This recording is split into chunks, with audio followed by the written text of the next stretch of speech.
What's up, Angel Babies? It's your girl Monet, and we're back with another video today. Okay, first and foremost, check out the look. Why did I just do that? I'm so sorry. But yeah, took me a little time to add the blood on there, if you know what I mean. Girl, I know you want me, cause you can't keep your hands off me. Just say my name, shawty, why you throw it back on me? Say my name, shawty, why you throw it back on me? I want you all on me, I love it when you dance for me. Just say my name, shawty. Okay, so today we'll be watching 3 disturbing true motel horror stories, of course by Mr. Nightmare. Honestly, I'm kinda okay. I don't feel scared, but I feel like I still need somebody in the room with me. But you know what? I'm gonna just watch it because I know my sister's gonna come back. So I'm gonna just watch it. But I am scared. But then I'm not. You see, all the windows are open. It's daytime. I'm starting this video at 3:16. Because that's how, like, I'm not scared. But then I feel like I am going to get scared. But let's get into the video.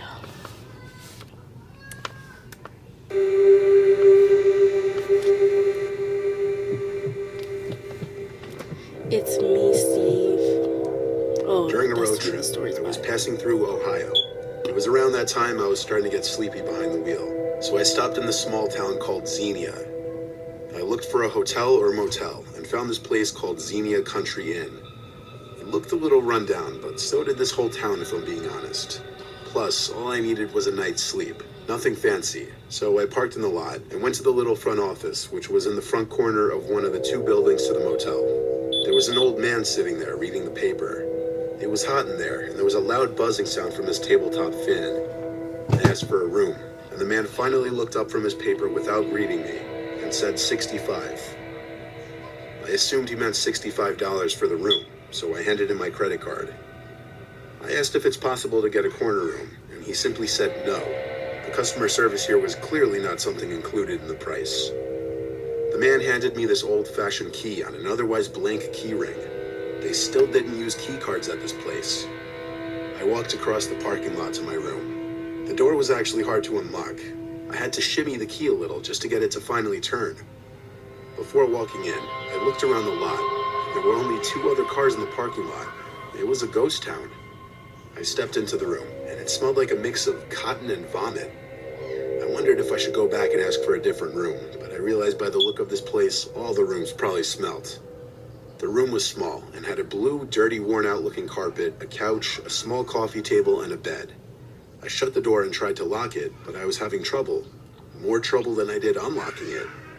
After about 30 seconds of shimmying and almost popping a blood vessel trying to unlock it, I felt I may have broken it. But when I tried opening the door, it wouldn't open. So even though the door wasn't fully locked, as long as the door wouldn't open, that's all that mattered, I figured. I crawled up in the bed, and I heard all the old springs squeaking as my weight pushed into the mattress and the bed frame. I tried putting on the TV, but of course the remote didn't work. So I just crawled under the covers and tried to go to sleep. Then it happened. I nearly jumped out of my own skin when there was one loud thump at the window. I looked at the guy standing outside of it, and he started talking, sounding all hurt and in need of help. He was saying, "Hey, please let me in. I hurt myself bad. I need help." And he definitely saw me in that bed. I yelled back to go to the front desk. He wouldn't stop, though. There was no way I was opening that door. I had a feeling he was acting and this was a trap. Eventually, after ignoring him for long enough, he left. I turned to check and confirm, and he was gone. I hadn't realized how truly unsafe this area was. I had to get up and check the lock on the door just to be safe and make sure the door wouldn't open. I gave the door a couple good pulls, and it didn't open. I then closed the curtains in front of the 2 windows so that he couldn't come back and look in at me again. That shook me up a bit, but the nerves calmed within half an hour, and I was able to fall into a half sleep not too long after. I started having this weird dream where I was in a closed supermarket running from the manager who was chasing me, and at some point during the dream, these clicking sounds started taking over, to the point that my whole dream shifted to incorporate these sounds. And then with that, I was awake. room was cold for some reason. Then I looked down and realized the blanket was pulled off of me. I sat up to pull it back over me, but then I saw at the foot of the bed, there was this tall figure looming over me. Before I could scream, he went shh and told me not to move. He told me he wouldn't hurt me if I didn't make any movements or sounds. Then he asked me where my wallet was. I told him in my jeans pocket on the floor. All I saw was this figure towering over me in the bed, moving away from the foot of the bed to my jeans on the floor. I heard him rustling with the jeans, digging through the pocket until he found it. Then he asked what else I had in there. I was just taking a road trip. With that, he didn't say another word and left. I ran to try and relock the door as soon as he left, having the same trouble as earlier. I then called the police, but they were of no immediate assistance. We went to the guy at the front desk, who played back the video footage caught. However, the guy who entered the room was wearing a face mask and a hat, hiding all of his features. I got my money back and left. Thank God I didn't have much cash in my wallet. I canceled all my cards and slept in my car. I learned my lesson. Never to stop at a sketchy motel. Heck no! Heck no, man. Nobody could stand over me asking for my wallet. I'm fighting for my life. This is why I'm gonna be the first to die in every situation, because I'm gonna always fight for my life. But no. N-O. No. Mm-mm. And plus, his door wouldn't close in the first place. I would have slept in my car. And made sure my seat all the way back with tinted windows. Driving around to the side. No, but he was tired. Oh. And he was on a road trip, and it was just like a sketchy town. God for Teslas. Put that bit on auto drive.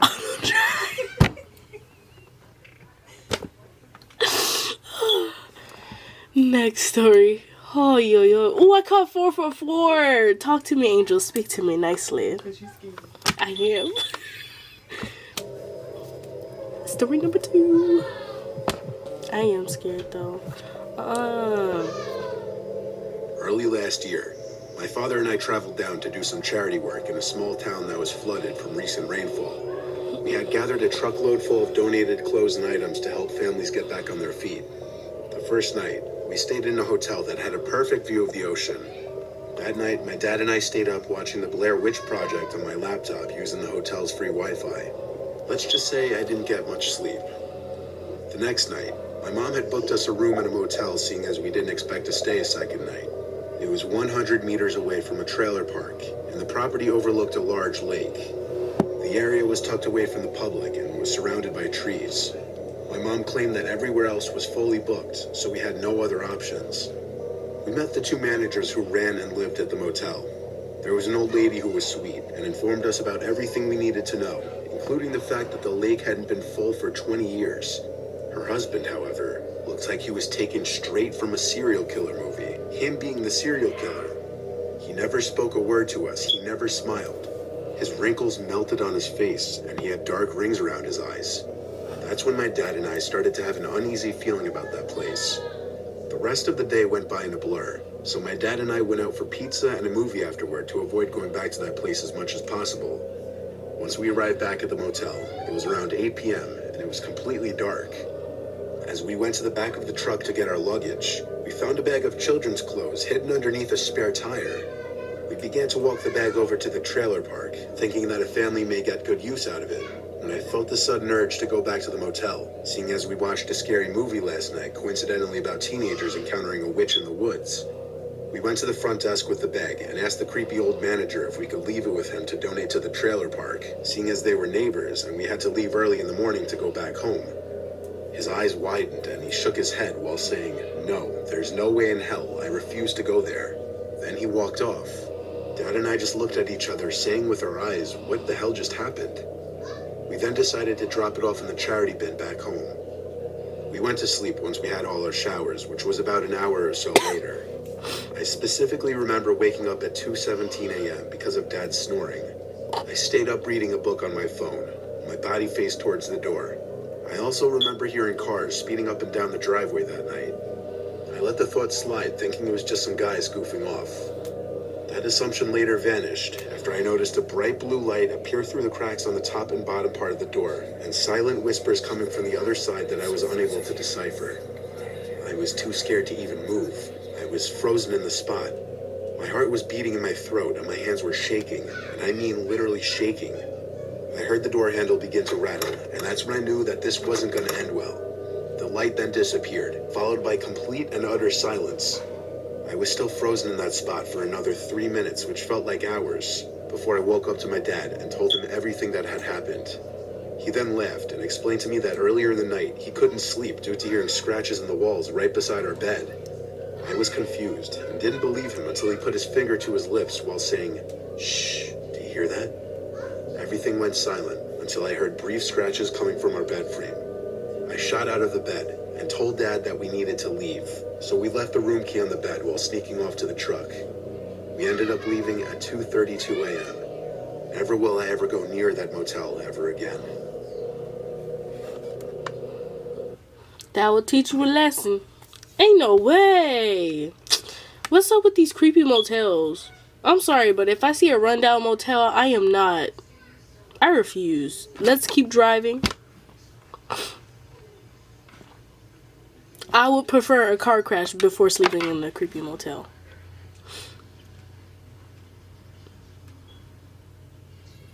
It's either death or death.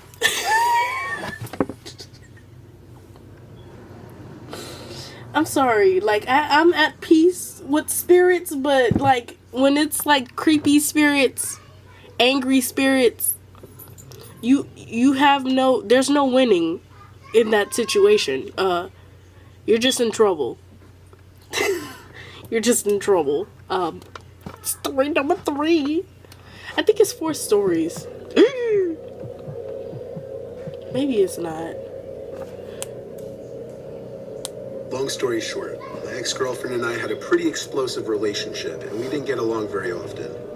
We were on this weekend trip in the mountains just to go sightseeing and hiking because we thought it would be good for us. But shit hit the fan in the hotel room on the second night, and basically I couldn't sleep in the same room as her. Instead of getting another hotel room for myself for like $150, I drove literally down the road to a motel and stopped there to stay for a fraction of the price. My logic was, if I left for the night and gave her time to cool off, maybe things would be better by morning. I got a room for, I'm not lying, $50 for the night. When I was walking towards my room, the room next door was wide open. As I passed, I looked inside, and it was lit up by the blue glow of the TV screen. Though from the angle I was at, I could not see what was on the screen. I didn't see anyone inside, but then again, I didn't stop to look like a weirdo. That part. I proceeded to my room. It was a modest, normal-looking motel room for the price. Just a queen-size bed with a typical tacky floral bed cover, a TV, and a sofa. I wasn't really tired, so I just laid with the TV on and played games on my phone for a while.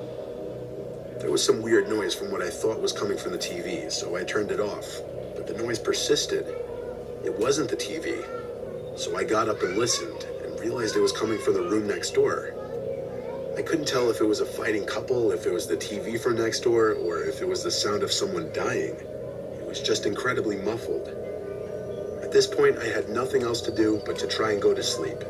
But then there was a banging on the wall separating the 2 rooms. I got up and went closer to the wall, and it happened again. It was without a doubt someone on the other side pounding on it with their fist. Why were they doing this? I can't say I wasn't a little freaked out, but I had to just be a man and confront them. I went over next door. Surprisingly, the door to the room was still open and the TV was still on, but there was no sound. I knocked on the open door, asking if there was a problem or if someone needed help. There was no response.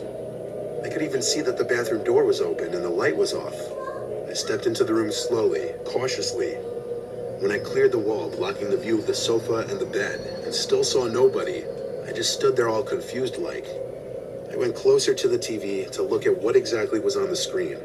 It was just a blank blue screen. But there was a sticky note on the screen. It had writing on it. I picked it off the screen. It said, "Check under the bed." No! I dropped the note and ran out of the room, slamming the door. I ran back to my room and made sure to double lock the door with the chain lock. I crawled into bed and texted my girlfriend telling her what just happened and that I was freaking out. She called me immediately, and I started telling her over the phone. As I was mid-explaining it, there were more bangs on the motel room wall. She heard it clearly because I put it on speaker. I started freaking out, and she told me to run to my car or to the front desk. I chose to run to the front desk so I could get my money back. I told the guy at the front desk that he should go to the room next to mine and kick the person out, but he looked at me and laughed and said that there was no one staying on either side of that room. He seemed to know immediately that they were both vacant. I told him he needs to check it out and that I needed my money back. So he went with me with the key to the room in his hand and unlocked the door. But now the TV was off and the room was dark. He walked inside and checked under the bed as the note had said. Even the post-it note that I dropped on the floor was gone. He refused to refund me, but it was $50. I didn't care. I left and went back to the hotel to my girlfriend and was glad to hug her and sleep in the same bed as her. I don't know what I witnessed in that motel room. I don't know who or what was under that bed, and I don't want to know. I wouldn't want to know either. Nah, that scared me. Man, see, this is why you don't engage in stupidity. This is why we flight before we fight. Like, no. If you have common sense, like, listen, I know it's tapping on the wall, but, like, my thing would have been, maybe I should go back to my girlfriend. Just take my happy behind back home. Or back to wherever they were staying. And listen, I know we're arguing, but I'm gonna sleep here today. Like, I'll tell you everything that happened, but no, I'm not gonna, like, sit there and let myself go through that. And who would be stupid to go in the room and check what was making that sound or what it was in there? Not me. No. Alright, Angel Babies. So that's it for the video today. Make sure you like, comment, subscribe, click that bell to be notified when your girl drop another video. This week has been chaotic. It is getting even more chaotic. Y'all see a video probably after this one or probably next week. Sometime next week. But your girl, or probably 2 weeks from now. Who knows? But I'm getting ready for a wedding. I got my gel braids on because I have to get my hair done later today. And yeah, it's gonna be fun. It's gonna be late. Alright, y'all. Catch y'all on the flip side. Bye.